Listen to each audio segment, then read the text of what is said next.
लोग बात कर रहे थे यहाँ पर, आज हम लोग जो बात कर रहे हैं यहाँ पर NIVH, NIHH, NIOH और NIMH की बात कर रहे हैं, जिसमें आपका सबसे पहला जो होता है उसमें आपका ये आपके एग्जाम में बहुत इंपॉर्टेंट वे रोल करता है, जिसमें इसके फुल फॉर्म्स पूछे जाते हैं, ये कहाँ पर स्थापित है ये पूछा जाता है, ये किस सन में स्थापित हुआ ये पूछा जाता है। तो पहला जो है NIOH जो NIVH जो होता है, इसको बोलते हैं राष्ट्रीय दृष्टिबाधित संस्थान, national institute for the visually handicap, जो कि देहरादून में जो कि आपका कहाँ पर स्थापित है, देहरादून में स्थापित है और इसकी स्थापना 1939 ईस्वी में होती है। वहीं पर दूसरे पॉइंट की हम बात करेंगे जिसको बोलते हैं NIHH।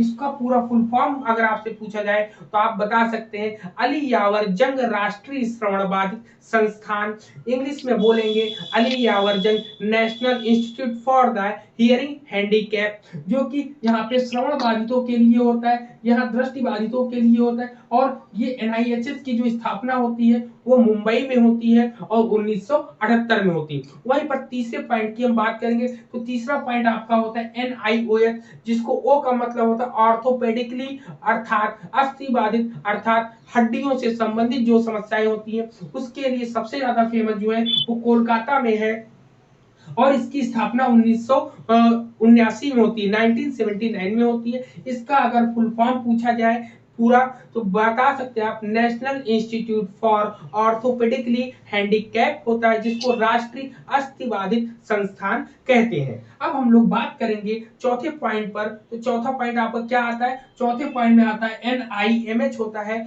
जिसको बोलते हैं national institute for the mentally handicap.